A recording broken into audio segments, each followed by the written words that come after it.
Olá, meu nome é Jonathan Reis, eu sou estudante de Direito e vim aqui apresentar a minha pesquisa. A pesquisa possui o seguinte tema: a judicialização da política e a democracia, uma análise a partir da teoria do direito de Ronald Dworkin. Essa pesquisa foi financiada pelo CNPq e eu tive como professor orientador o Alberto Paulo Neto. Bom, qual seria o problema da judicialização da política?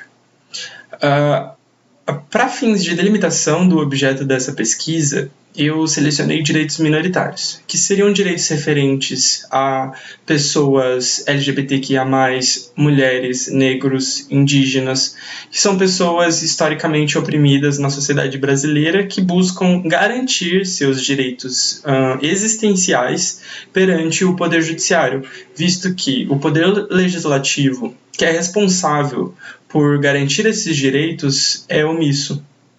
A partir daí, a gente pode selecionar dois principais problemas da judicialização da política. Primeiro, que é a discricionariedade dos magistrados no momento de fazer essa decisão e, em segundo plano, a falta de representatividade dessas minorias políticas nos poderes da República que resultam na judicialização da política. Para o primeiro problema, eu obtive o auxílio de autores como Alex e Dworkin. O Dworkin ele foi essencial para analisar a legitimidade das decisões judiciais, de como conferir legitimidade a essas decisões que garantem esses direitos. Já o Alex foi essencial na consistência da argumentação jurídica dessas decisões que são proferidas pelos magistrados. Após isso, a gente pode analisar com mais profundidade a questão da falta de representatividade nos poderes da República. Aqui eu selecionei 3 momentos em que o Supremo Tribunal Federal foi demandado através do mecanismo de controle de constitucionalidade, visto que o Poder Legislativo estava omisso em relação a estas matérias. Então, nós temos aqui, por exemplo, a DPF 54, que tratava da questão do aborto, de anencéfalos. Temos aqui a DO 26 e a AMI 4773, que se referiam à possibilidade de criminalização da homotransfobia, e a DPF 86, que declarou a constitucionalidade das cotas raciais em universidades. Nestes 3 casos, nós tivemos ocasiões em que minorias políticas não tiveram esses direitos garantidos pela via legislativa e se valeram do meio judicial para tanto.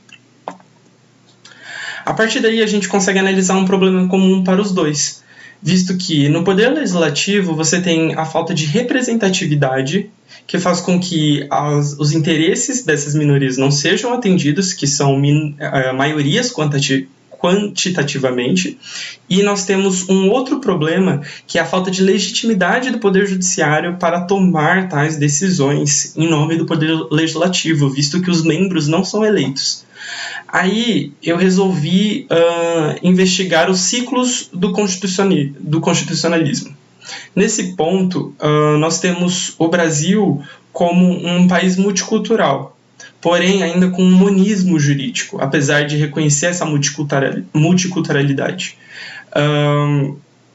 O Estado plurinacional ele surge no último ciclo do constitucionalismo e que tem como os maiores representantes a Bolívia e o Equador. A Bolívia, levando em conta o contexto dela, nós percebemos que o Estado é composto por estas minorias. Eu tenho um exemplo do Tribunal Constitucional Plurinacional, que é equivalente ao Supremo Tribunal Federal aqui no Brasil, que possui metade de mulheres. Existe uma cota de 50% separada para mulheres e deve haver pelo menos 2 juízes oriundos de povos indígenas. Isso sanaria o problema da falta de representatividade no Estado que resulta na judicialização da política. Portanto, essa foi minha proposta. Bem, sendo assim, eu finalizo aqui a minha pesquisa e eu agradeço a atenção de todos.